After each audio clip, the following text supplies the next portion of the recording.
wabarakatuh. Halo sobat-sobat Ashifa, senang sekali ya rasanya kita dapat berkumpul di podcast kita kali ini. Tapi sebelum kita memulai acara podcast kita kali ini, izinkan saya pantun terlebih dahulu ya. Mohon izin Ustadz, Pak Wadir, dan Bang Raihan, mohon bantu jawab cakepnya ya. Siap.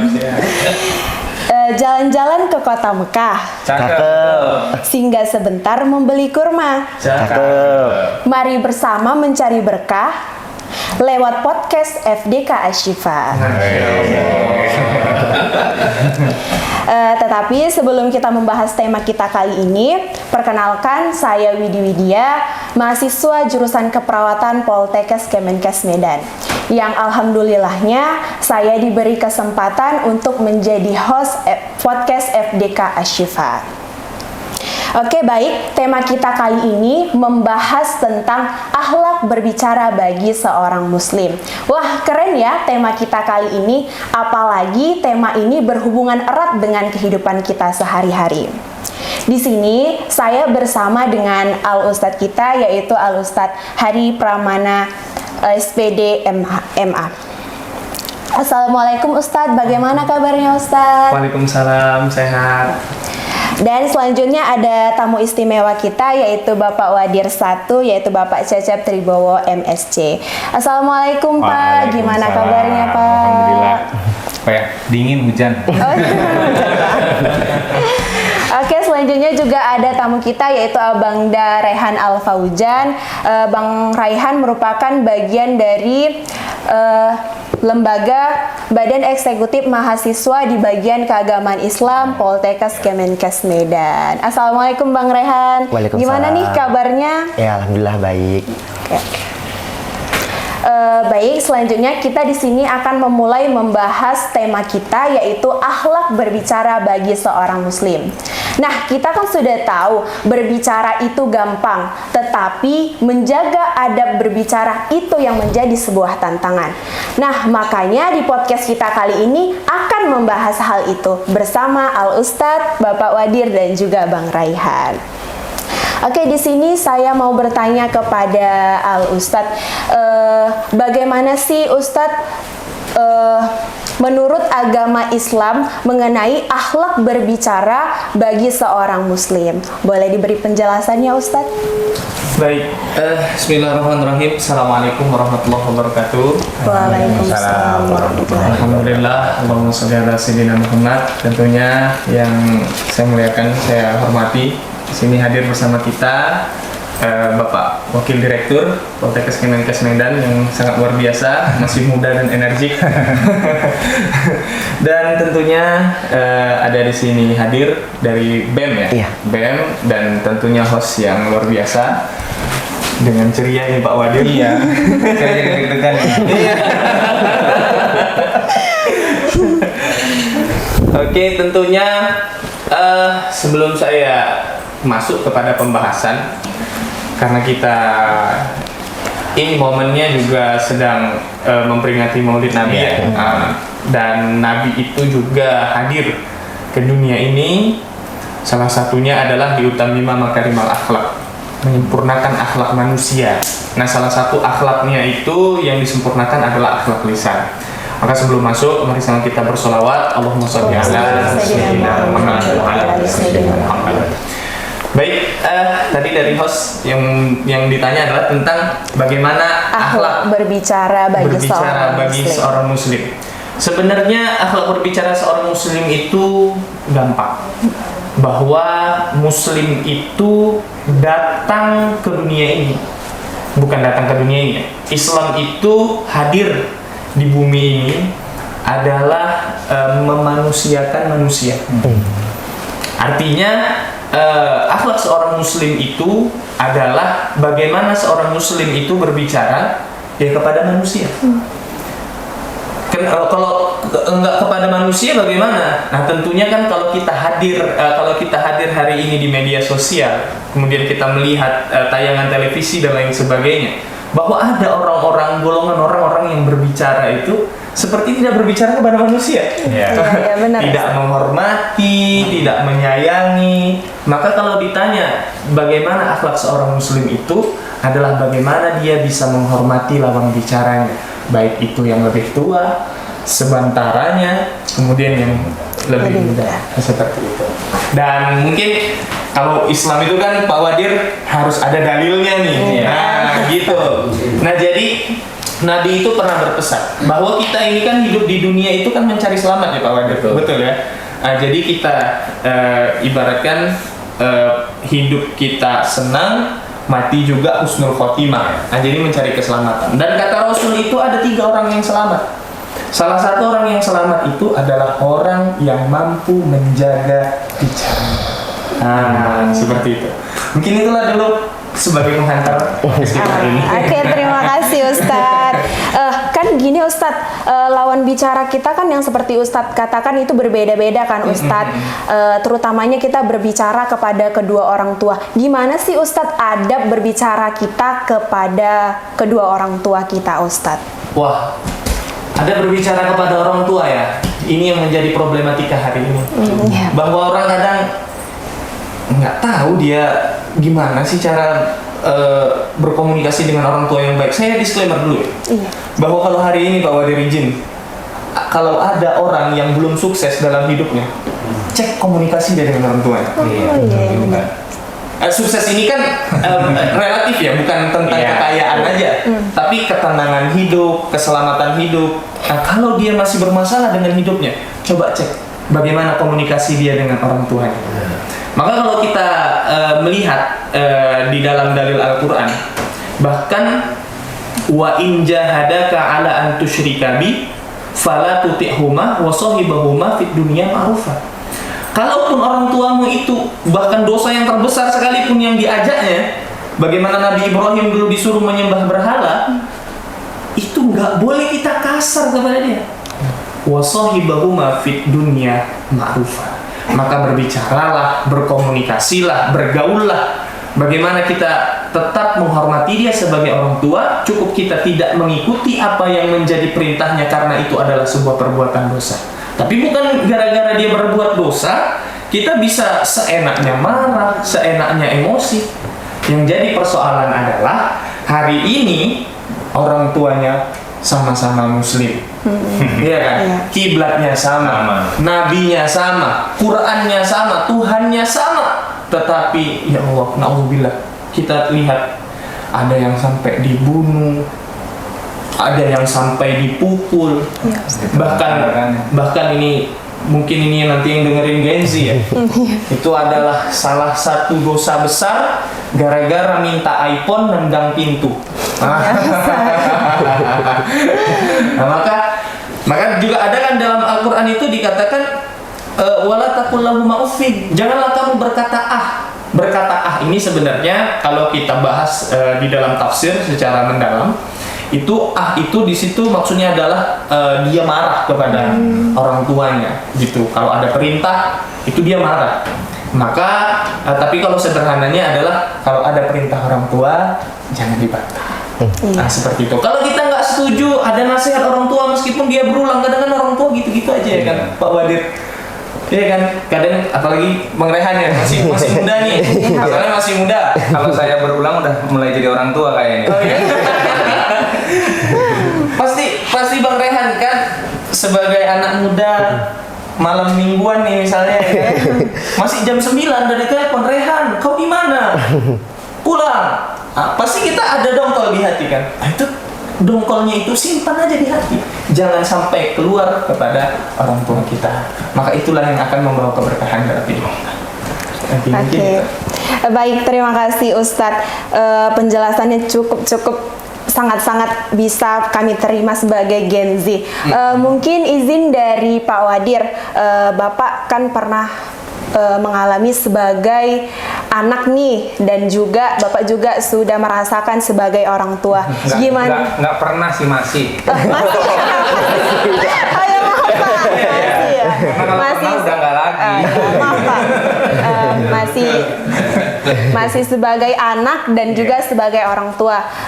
Saya mau tanya nih Pak, boleh ceritakan pengalaman Bapak juga sebagai seorang anak, berbicara Bapak kepada kedua orang tua Bapak, dan bagaimana cara mendidik dan bagaimana cara Bapak sebagai orang tua mendidik anak Bapak agar tetap bisa menjaga adabnya berbicara kepada kedua orang tua. Mungkin itu Pak boleh di Berat banget podcast ini. Saya Pak Ustadz biasanya kalau ditanya soal kewadiran satu, soal akademis gitu ya. Tapi gini, saya mau cerita sedikit nih soal akhlak adab gitu ya. Jadi saya ini orang Sunda, Ustadz. Orang Sunda. Orang Sunda. Karakternya jauh berbeda dengan di sini. Jadi saya waktu pertama kali kesini tuh kaget banget. Orang ngomongin kenceng-kenceng gitu ya. Jadi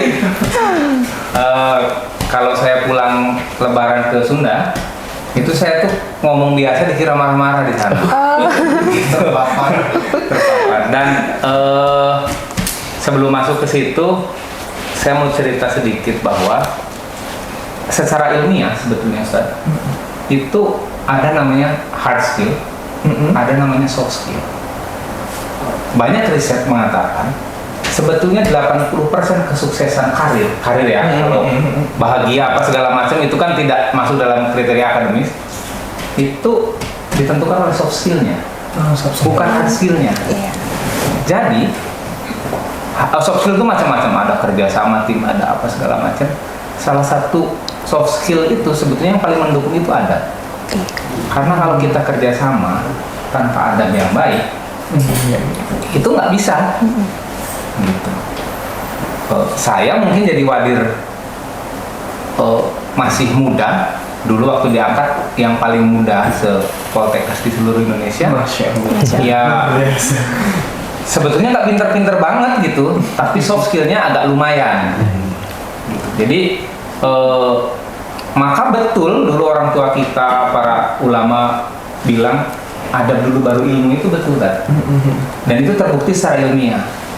Maka saya selalu bilang ke adik-adik mahasiswa, terutama anak bimbingan PA saya, anak saya itu, dulu kan adab dulu baru ilmu. Karena saya ini orang tua adik-adik semua di sini. Itu di rumah orang tuanya ya orang tua kandung kita. Tapi kalau di kampus, orang tuanya para dosen, terutama dosen PA-nya, maka perlakukanlah dosen itu seperti orang tuanya. Dan ketika orang tua itu ngomongin ke anak-anaknya, itu seperti orang tua pada layaknya, ya tadi berulang-ulang lah segala macam menasehatinya, ya itu berarti lebih sayang sebetulnya. Gitu. Nah kalau saya di Sunda, itu dari dulu memang kebiasaan berbicara halus ke orang tua. Kemudian ini saya yang lihat nih di Poltekkes Medan ya, anak tingkat 1 itu kalau lewat di dosen itu masih kayak kami di Sunda segini. Tingkat 1. Iya, anak-anak muslimnya assalamualaikum Bapak. Selamat pagi Bapak. Tingkat satu kan, belum pakai skincare. Masih polosan. Tapi nanti sudah tingkat 2, sudah mulai tuh jalan itu udah mulai nggak nunduk lagi, masih agak-agak nyapa. Itu kalau sudah mulai tingkat akhir, pura-pura nggak lihat kan? Jadi saya lewat itu ya, dia lewat juga gitu. Saya mau nyapa duluan kan agak gimana ya, takut juga nggak dijawab gitu. Ya gitu. Nah artinya memang kita sebetulnya dari dulu adat kita di timur ini, adat kita di timur terutama di Indonesia dan khususnya kami di Sunda itu menghormati orang tua, guru, itu memang betul-betul menjadi sebuah kewajiban buat kami orang tua, apalagi kalau di tempat kami itu mama, itu dia penguasanya kalau di keluarga saya. Pernah suatu saat beliau itu pergi, terus kami cat rumah warnanya biru. Beliau pulang, nggak mau, saya maunya putih, kami cat ulang. Luar biasa. Karena memang seperti seperti itu, dan saya mengalami betul keajaiban seperti itu. Jadi saya tuh kalau lagi susah, itu saya selalu curhat sama orang tua saya sampai sekarang. Sampai sekarang saya kalau susah, ada target-target tertentu, tertekan dan segala macam, saya selalu curhat sama mama, sama orang tua. Kalau laki-laki mungkin lebih dekat ke mamahnya ya. Iya. Dan beliau nanti mendoakan, puasa dan lain sebagainya, itu insya Allah selesai gitu. Itu keajaiban sih menurut saya. Bapak saya tuh guru SD. Mama saya nggak kerja, cuma bertani. Tapi ketika mereka punya mau untuk anaknya, nanam apapun jadi. Masya Allah. Iya, Ustaz. Dan sekarang ketika anaknya sudah kerja semua, yang nanam biasanya jadi nggak jadi lagi. Iya, ya, memang begitu. Dan kita lihat, mungkin adik-adik semua juga lihat tetangga kita di sekeliling kita yang anaknya bandel-bandel ke orang tuanya, ada nggak yang jadi? Nggak ada. Iya. Orang tuanya kaya, habis. Ya kan? Tapi kalau yang anaknya baik, nurut, ya tadi adabnya bagus, akhlaknya bagus, orang tuanya nggak punya pun anaknya jadi. Jadi itu terlihat orang tuanya tak setenang apa di kampung. Ya, ketika anaknya jadi itu ya terlihat dari mulai awal sampai akhir. Maka saya lihat sebetulnya kuliah itu, adik-adik semua, itu ujiannya tidak cuma ujian akademis kalau menurut saya, tapi ujian pergaulan sebetulnya. Oke, terima kasih untuk Pak Wadir. Mungkin ada nih tips dari Al Ustadz dari pernyataan yang telah disampaikan oleh Bapak Wadir mengenai apalagi Gen Z ini kan adabnya yang semakin dia naik tingkat semakin menurun gitu adabnya kan Ustadz. Bagaimana sih tipsnya agar adab berbicara, adab kita itu tetap terjaga gitu Ustadz sebagai kami selaku Gen Z gitu Ustadz? Kalau kita berbicara tentang adab itu, ya mungkin kita nggak bisa sama rata lah semua ya kan. Kita manggil kawan kita Le, nggak mungkin kita manggil Pak Wadir Le. Halo Le, di mana? Emang Pak Wadir kan nggak mungkin. Tapi kalau kita sesama kita, itu dianggap sopan. Maka tadi kata Al-Quran, ma'rufah itu uruf itu adat itu kebiasaan. Nah kebiasaan mungkin tadi Pak Wadir kaget nih dari Bandung, dari Sunda gitu kan ke Medan, nih orang Medan ngomong kenceng-kenceng kayaknya. Kita nelpon mama kita aja, halo apa mak? Kan? Kalau itu di Jawa itu udah nggak sopan banget ya Pak Wadir. Nggak bisa gitu. Nah, kalau kita kan masih aman. Nah apakah itu salah Mas? Ya sebenarnya kembali kepada huruf kita masing-masing. Maka di dalam kaidah agama tuh ada namanya likulli maqamin maqal walikul maqalin maqam. Jadi setiap perkataan itu ada tempatnya, setiap tempat itu ada dia adab berbicaranya. Nah, maka sebagai seorang mahasiswa harus bisa memposisikan diri. Dia ini sekarang duduk bersama siapa? Kalau sama dosen, ia hormati dosen itu dia senang kepada gurunya. Nah, kalau dia duduk sebagai anak, ya tempatkan diri dia sebagai anak. Maka kita itu mau izin Pak Wadir. Ya mungkin saya secara pendidikan saya sudah S2. Ya kan? Ibu saya juga S2. Nah, secara akademis nih kami sama nih. Gitu kan, sama-sama S2. Apakah saya boleh menebat ibu saya? Nggak boleh. Dia tetap meskipun saya S2, meskipun nanti saya S3, dia tetap menganggap kau adalah anak yang dulu kubersihkan kotorannya, ku ganti popoknya, ku beri makannya. Nah, maka kita tetap posisikan diri kita sebagai anak. Nah, kalau kita bersama teman-teman kita, ya posisikan juga kita sebagai teman-teman bagi. Jangan kita sementang punya gelar akademis dan lain sebagainya, punya kedudukan, misalnya orang tua kita punya jabatan, kita menganggap kawan kita nih rata semua, kalian semua sampah, akulah berlian ya, aku takut.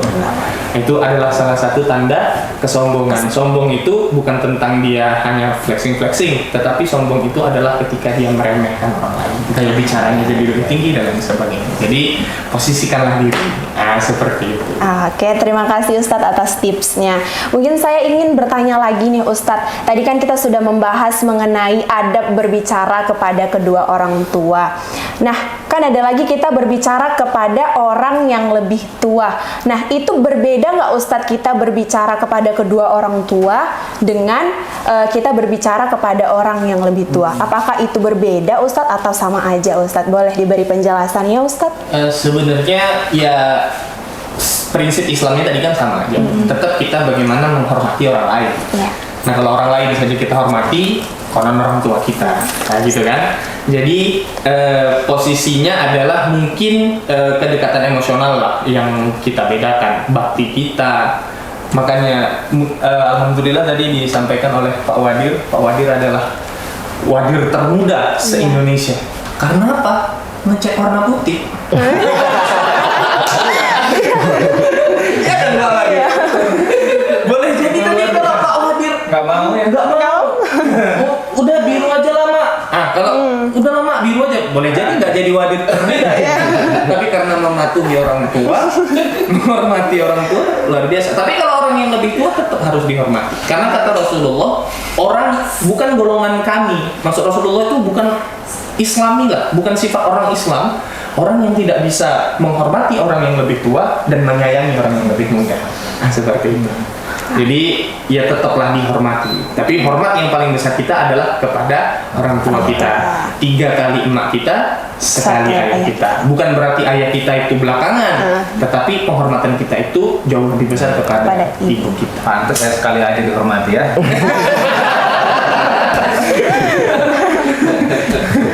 Oke, terima kasih. Emaknya yang punya ternyata ya. Berarti saya beruntung ya nanti saya jadi ibu. Oke, terima kasih Ustadz. Selanjutnya mungkin dari Bang Raihan mewakili sebagai Gen Z nih. Bagaimana nih pengalaman Abang selama perkuliahan mengenai adab berbicara kepada orang yang lebih tua? Contohnya seperti kepada dosen itu gimana ya Bang? Oke. Mungkin izin masuk ya Pak. Adab saya sebagai mahasiswa Gen Z nih, yang seperti kita tahu bahwasanya mahasiswa Gen Z ini maunya yang simple-simple aja gitu, mau yang santai-santai aja gitu. Jadi adab saya gitu seperti tantangan saya sendiri gitu kan Pak. Kan pasti kita antara saya dan dosen itu pasti ada gaya ataupun perbedaan gitu antara pembicaraan. Jadi itu seperti saya menyesuaikan ataupun menyeimbangkan gaya bicara saya dengan dosen gitu. Mungkin kalau untuk pengalamannya secara pertama mungkin canggung ataupun kayak gugup gitu. Saya bilang ke Bapak itu gimana ya, apakah ada salah penyampaian gitu, apakah nanti Bapak itu dipikirnya saya tidak sopan gitu. Iya, overthinking gitu lama-kelamaan kita kan Pak. Jadi saya karena kan khas mahasiswa Gen Z ini kan kayak mau simple-simple aja, nggak mau terlalu formal, nggak mau juga terlalu santai gitu. Jadi menurut saya mungkin pengalaman saya mungkin itu tantangan yang menyesuaikan, dan juga pun adabnya itu kita bisa seperti Bapak itu duluan yang bicara, kita dengarkan terlebih dahulu gitu. Kalaupun mau menyela, kita dengarkan setiap, baru kita izin Bapak gitu. Baru kita bilang bahwasanya seperti ini loh Bapak gitu, seperti itu. Mungkin dari pengalaman saya pribadi seperti itu Kak. Oke, terima kasih Bang Raihan. Ternyata ini deh, salah satu yang menarik sekarang itu. Kita kalau ngobrol, zaman saya kecil dulu, ini saya sebetulnya orang yang paling nggak suka ngomong waktu dulu. Nah, saya nggak suka sebetulnya. Tapi ini penting, tapi ini penting Sebagai pelajaran ya. Iya, sebagai pelajaran. Kalau orang tua atau orang yang lebih tua berbicara, itu kita harus memperhatikan. Saya sampai sekarang kalau mama saya ngomong, itu nggak berani saya ngomong. Tapi zaman sekarang tak, kita main HP. Saya aja di rumah kadang bareng sarapan paginya, tapi masing-masing pegang handphone. Nah ini fenomena ini sebetulnya gimana ya? Harusnya ada sedikit penyesuaian. Adik-adik Gen Z. Saya apa ya? Milenial mungkin Pak. Mungkin ya. Sampai 90, 80, 90 ya. Nah, artinya sebetulnya kami sebagai yang lebih tua, lebih senior, juga berusaha memahami Gen Z, tapi Gen Z-nya juga harus sedikit menyesuaikan dengan, jadi win-win solution sebetulnya harusnya. Nah, saya selalu ini dalam konteks kampus, mohon maaf karena posisi sebagai wali. saya selalu bicara sama teman-teman dosen itu supaya dalam proses praktek belajar mengajar, komunikasi dengan Gen Z itu sedikit berubah, jangan sedikit-sedikit ayo nyatet gitu. Ini Gen Z ini males proses. Iya. Benar, Pak. Benar, Mau Pak. yang simple. Males proses tapi mau hasil. Itu prinsip ekonomi. Kerja sedikit, hasilnya banyak, gitu ya. Iya. Kira-kira. Makanya apa istilahnya muda foya-foya, tua kaya raya, mati masuk surga gitu ya pokoknya. tapi kan hampir nggak mungkin. Iya. Nah, makanya itu tadi sebetulnya mensimpelkan proses, bukan menghilangkan proses, gitu. Menggunakan apa? Teknologi yang biasanya dipakai untuk hal-hal yang tidak penting, mageran, Iya, benar. iya, digunakan untuk hal yang positif. Saya kasih contoh. Dulu cara orang ngajar statistik itu pakai rumus tadi. Sekarang nggak pakai aplikasi, karena kami bukan orang statistik, kami hanya pengguna. Ngapain diajarin rumusnya? Ajarin aja cara menggunakan aplikasinya, tinggal make. Gitu. Itu yang dimaui Gen Z kan? Iya, Pak. Tapi Gen Z juga jangan nggak mau proses, dikit-dikit chat GPT, boleh, tapi disertai dengan referensi yang bagus. Nah, begitu juga dengan komunikasi. Sebetulnya kami sudah mulai ini kok. Saya nggak tahu ya yang di atasnya milenial apa kolonial, bukan? Seperti apa? Tapi kalau saya di umuran-umuran saya itu sudah mulai memahami cara komunikasi Gen Z. Mungkin agak bergeser sistem etik itu ya arahnya. Saya nggak ngerti dalam perspektif Islam seperti apa, tapi dunia kan semakin lama memang semakin technological gitu. Artinya yang disampaikan dengan mukadimah yang bertele-tele seperti zaman dulu itu sebetulnya kalaupun nggak dilakukan itu buat kami sih sebetulnya nggak masalah. Yang penting tadi ada proses menghormati, ada salam di situ, ada mohon maaf bapak, gitu. Seperti itu aja sesimpel itu. Nggak perlu yang bapak saya ini angkatan ini begini saya enggak. Yang penting assalamualaikum bapak. Kalau yang muslim lah selamat pagi bapak.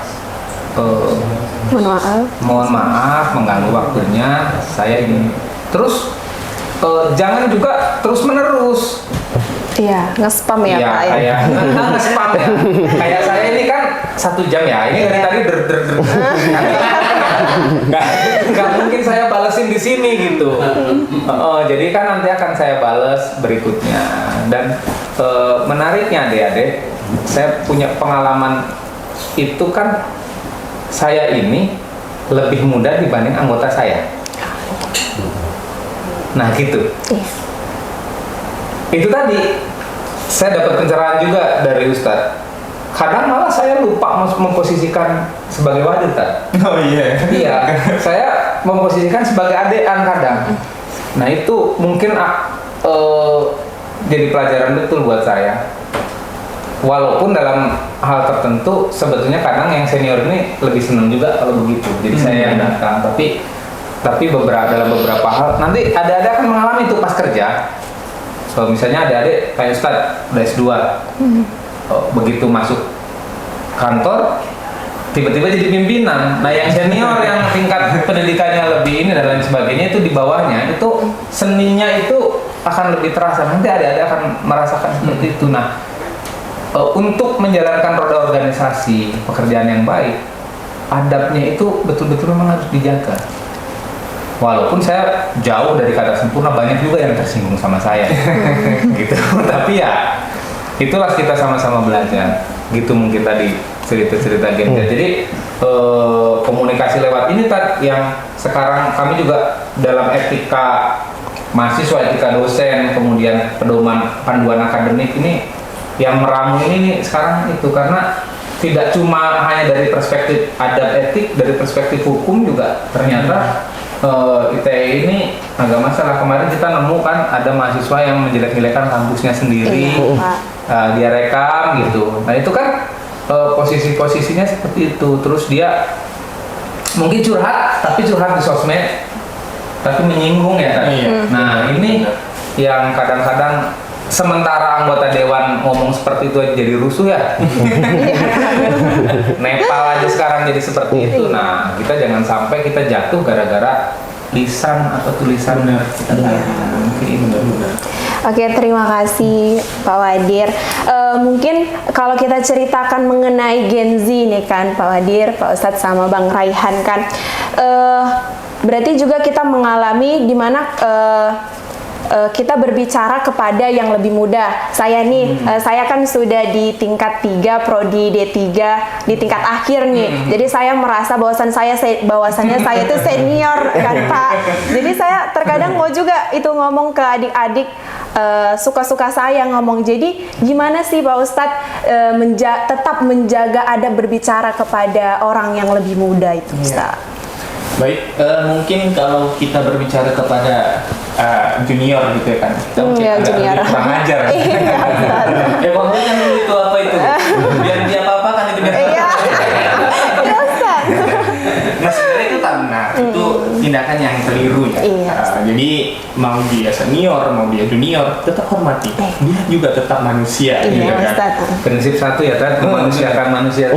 Bahkan kalau kita itu belajar di TK-TK Islam, itu ada yang hadis tuh, ya nggak tahu lah saya status hadisnya apa ya, mungkin doi. Tapi man la yarham la yurham. Nah, tapi mungkin kalau di yang lain itu di ayat in ahsantum li nafsikum wa in asatum falaha.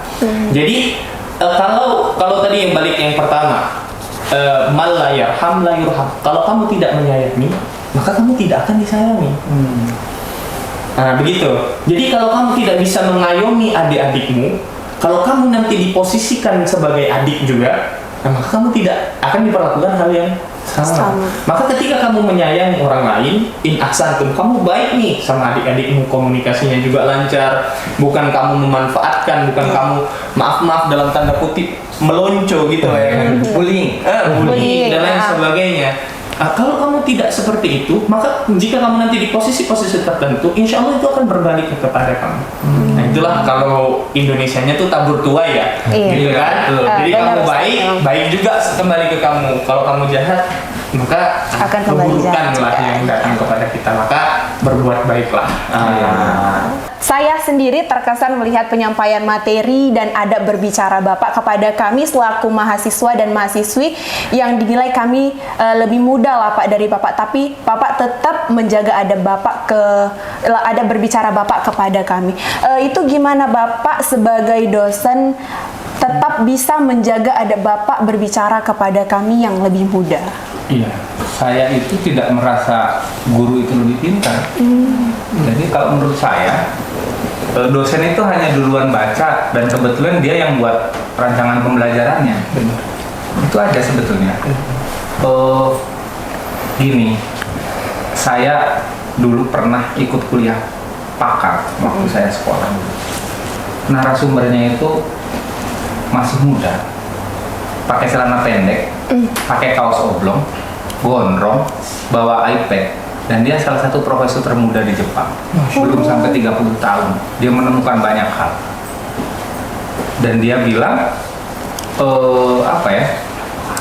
ilmu itu tidak terbatas, artinya bisa dicari oleh siapapun dan lain sebagainya. Jadi menurut saya, itu tadi benar kata Ustadz, kita nggak bisa lihat penampilannya seperti apa, isinya bisa lebih tinggi. Maka saya juga yang disampaikan Ustadz itu, saya melihat betul Pak Soeb itu, waktu beliau kan alumni kalau nggak salah ya, alumni Poltekkes Medan. Waktu jadi wadir, dosen-dosennya dulu itu jadi anggotanya. Ya kan? Budina Indarsita itu dosennya Pak Soeb. Jadi saya selalu berpikir kan, suatu saat bisa jadi anak-anak saya ini jadi profesor. Amin ya Allah. Kalau jadi narasumber di Poltekkes Medan, jadi saya yang prof gitu kan. Benar. Bisa jadi gitu. Dan saya selalu ketika datang ke kelas itu berusaha untuk memotivasi soft skill-nya tadi, karena hard skill itu bisa dicari dimanapun dengan teknologi sekarang. Itu yang terakhir, saya merasa saya tidak lebih pintar dari adik-adik karena waktu saya dulu semester 1 mungkin saya lebih bodoh dari adik-adik. Kenapa saya lebih pintar sekarang? Karena saya udah S2. Iya kan? Kalau ketemunya sama ustadz yang sama-sama S2 perdebatannya bisa panjang kan? Tapi kalau ketemunya ya tingkat 1 lah, gitu. Jadi saya nggak akan memposisikan saya sebagai S2, saya akan memposisikan penyampaian materi saya lebih mudah dicerna, lebih sederhana, seolah-olah seperti saya waktu itu saya menjadi pendengar. Saya kan merasakan juga dulu, ada profesor yang katanya pinternya naudzubillah, pokoknya dia pinter banget gitu, tapi menyampaikan materi saya bingung, ini ngomong apa profnya? Iya kan, lompat-lompat gitu ya, Pak? Iya, karena beliau ini menyampaikan apa yang beliau punya berdasarkan keinginannya, bukan berdasarkan kebutuhan audiensnya, gitu, bukan need-nya, gitu kan, harusnya gitu. Maka saya seperti itu selalu kalau ngajar itu, dan saya nggak ngerti itu betul apa tidak, tapi ternyata di Permendikbud yang baru itu OBE itu memang dirancang kurikulumnya untuk berdasarkan kebutuhan siswanya. Jadi memang sudah selayaknya deh kita komunikasi itu dengan yang lebih muda itu juga tidak boleh terlalu semena-mena. Kalaupun dalam tanda kutip sedikit sombong, itu hanya tujuannya untuk memotivasi. Ya seperti saya tadi bilang, saya wadah termuda, maksud saya sombong sebetulnya. ada juga sombong tapi motivasi. Iya, ada gitu juga ya. motivasinya. Saya selalu bilang kan, kalau saya ngajar itu, saya itu dulu bukan orang yang paling pinter. Iya. Saya itu cuma peringkat 60-an dari 120 orang. Saya juga di kantor sini bukan yang paling pinter, tapi anggota saya dokter-dokter, ya kan? Gitu kan, selalu saya bilang, artinya saya ingin menyampaikan semua orang punya kesempatan yang sama sebetulnya untuk sukses gitu. Buat saya gelar akademis itu semu. IPK itu Ustaz. IPK sekarang tuh semuanya di atas 3,5 rata-rata. Insya Allah. Albert Einstein itu nggak nyampe 3 kan? Apakah yang IPK-nya 3,5 itu lebih pintar dari Albert Einstein? Enggak kan? Artinya nilai itu semu sebetulnya. Itu. Maka yang paling penting itu tadi saya bilang soft skill, adab tadi. Yang gitu-gitu yang penting itu. Kalau ilmu itu akan berkembang terus. Makanya kalau saya ngajar kan nggak pernah suruh nyatet kan ya? Iya, nggak pernah. Pernah suruh nyatet karena catatan itu nggak pernah dibawa. Kalau udah pulang kos-kosan nanti habis wisuda itu Nggak dibuka lagi. Nggak dibawa pulang lagi. Nggak Iya, benar. penting. Iya, yang paling penting itu cara pikir kita, kemauan kita untuk belajar gitu kira-kira. Oke, terima kasih ya Pak Wadir. Mungkin dari Bang Raihan, pernah nggak Pak Wadir masuk ke kelas Bang Raihan? Apakah posisinya Abang itu sama seperti saya, terkesan melihat penyampaian materi dan ada berbicaranya Pak Wadir ke kelasnya Bang Raihan? Oke, mungkin kalau Bapak Wadir masuk ke kelas kami yang tingkat 4 mungkin belum pernah ya Pak. Jurusan apa deh? Jurusan keperawatan Pak, di 4 iya, belum pernah Bapak. Harus masuk. Untuk di 4 sangat jarang. Kemarin kalau nggak salah Ibu Direktur, kalau nggak salah masuk. belum ada iya. jamnya gitu Pak. Kadang saya tuh ada jamnya tapi digantikan. Iya, mohon maaf. Jadi kalau misalnya Hari ini juga ada ngajar tapi Pak Hamdan kan iya Pak. Tapi kan kadang kan ngelihat Bapak gitu lagi ngajar gitu kan cukup berkesan gitu kan Pak. Karena saya lihat di antara banyak dosen pasti ada pembeda antara dosen dengan mahasiswa. Nah, ketika saya mendengar Bapak berbicara kepada mahasiswa itu seperti tidak ada pembeda gitu Pak antara mahasiswa kami dan dosen itu sendiri Pak. Itu cara pembawaan Bapak, seperti Bapak pasti memasukkan pantun, candaan-candaan. Jadi kita sebagai mahasiswa Genzi itu sedikit rileks gitu kan Pak. Karena kan ada dosen yang sedikit nyatet gitu kan Pak, terus tegang suasananya. Seperti itu Pak. Jadi mungkin itu yang membuat saya terkesan dengan cara mengajarnya Bapak Wadir gitu. Mungkin bisa lah Pak untuk semester berikutnya ngajar tempat kami. tapi ini mohon maaf jadinya podcastnya muji-muji saya jangan. Maksudnya gini.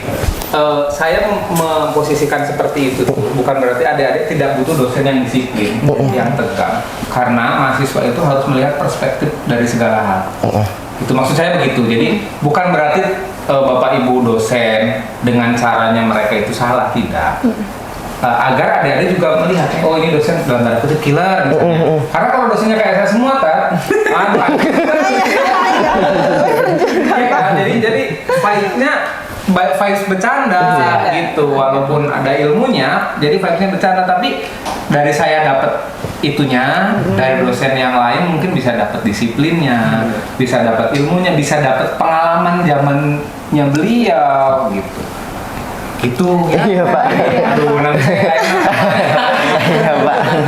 Tapi sedikit cerita juga loh Pak, kalau misalnya Bapak udah selesai nih dari ngajar di kelas kami, pasti teman-teman cewek-cewek di kelas gitu kan Pak, sering juga saya dengar nih kan Pak, mereka tuh ngomong gini, semoga jodohku itu kayak Pak Cecep, soft spoken, kayak gitu Pak. datang. Kayak gitu Pak.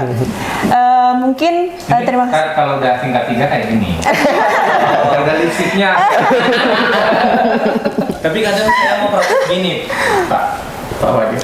Kadang mahasiswa-mahasiswa ini subjektif dalam menilai dosen. Nah itu makanya. Jadi subjektifnya gini Pak, yaitu bahwa apa yang mereka lihat itulah yang menjadi penilaian awal. Kalau dosennya ganteng, bagus dikit, ini bagus banget. Tapi kalau dosennya jelek, salah dikit, wah udah jelek, salah gitu. Mungkin saya ganteng kan. Iya, evaluasi juga. Harus objektif. Oke, terima kasih untuk Bang Rehan dan Pak Wadir. Mungkin dari pengalaman dan pernyataan dari Pak Wadir dan Bang Rehan ini kan Pak Ustadz, mungkin ada tips buat Gen Z, apalagi yang saya sebagai senior dan teman-teman saya sebagai senior juga, bagaimana sih tetap menjaga adab berbicara kepada yang lebih muda gitu Ini Ustadz. closing. Iya Ustadz, Oh, sekali ini closing. sekali Ya, closing. sekalian. Ya lumayan juga nih Pak Wadir. Ada kesibukan ya. Seru banget ngobrolnya Pak Wadir. Saya takut sih kalau direkam sebetulnya, Rat. Oh iya. Mungkin nanti karena ini live delay ya. Bisa di-cut. Jadi mungkin kalau sebagai closing ya tadi dari apa yang sudah kita ceritakan, yang pertama akhlak Islam itu ingatlah bahwa kita harus menghormati siapapun lawan bicara kita. Bahwa Islam itu dari lisan itulah kita gini. Saya lupa ini hadis atau ungkapan ulama ya. Innal kalama, ini ungkapan ulama. Innal kalama la fil fuad. Sebenarnya apa yang ada dalam diri kita itu adalah apa yang ada dalam hati kita. Waju'ila lisanu 'alal fuadi dalilan. Tetapi apa yang diucapkan oleh lisan kita itulah yang akan dinilai orang lain. Maka lisanmu itu adalah gambaran dirimu. Nah, jadi cobalah jadi orang yang menjaga lisan. Tempatkan lisan itu, bicara itu, akhlak berbicara itu sesuai dengan tempatnya. Jangan kita anggap semua tempat itu sama bagi kita. Mungkin itulah kekeliruan. Ya namanya kita orang Medan, kita anggap rata semua. Nggak boleh. Nggak boleh itu menjadi sebuah pembenaran. Nah, jadi kepada siapapun kita harus hormat. Apalagi kepada orang tua.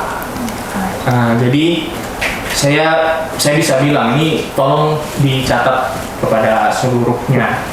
Jika ada orang tua yang takut berbicara kepada anaknya, takut anaknya tersinggung, itu anaknya durhaka. Itu adalah anak yang durhaka. Kenapa? Orang tuanya itu sampai takut ngomong sama dia. Bayangin, orang tua punya rasa takut. Orang tua saya langsung ngeplak itu. Sama Pak Ustadz. Wah. Iya Ustadz. Tapi kalau ada orang tua yang sampai takut ngomong sama anaknya, itu anaknya itu pun harus introspeksi diri. Kok sampai orang tua itu ngomong aja sama dia nggak mau. Nah, jadi tolonglah. Kalau kamu hari ini mengalami kesulitan hidup, kalau kamu hari ini belum sampai mencapai titik-titik tertentu dalam kehidupan, coba tengok dirimu, muhasabah, introspeksi diri. Bagaimana komunikasi kita dengan orang tua? Yakinlah, kalau kamu punya orang tua dan kamu tidak sukses, berarti memang kamu bermasalah.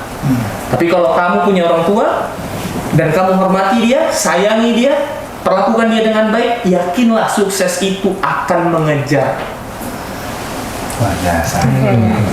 Nah, yang ketiga tadi masalah tentang Gen Z. Tolonglah kepada Gen Z sekalian, kepada Bang Rehan. Jangan ada senioritas. Apalagi ini di sini di asrama ya, nggak boleh itu ada senioritas. Semuanya manusia kok. Orang yang kadang kita sakiti, orang yang kadang kita bully, orang yang kadang kita maaf kita mungkin buat dia tidak enak, itu adalah orang yang menjadi kebanggaan orang tuanya di rumah. Kini yang terakhir sebagai closing statement kita bahwa amlik betul jaga lisan itu. Tadi udah Pak Wadir. Hari ini orang itu jerumus karena lisannya. Gara-gara ngatain tolol, Iron Man. Dia loh itu. Gara-gara apa? Lisan saya bukan mempermasalahkan. Iya. Saya secara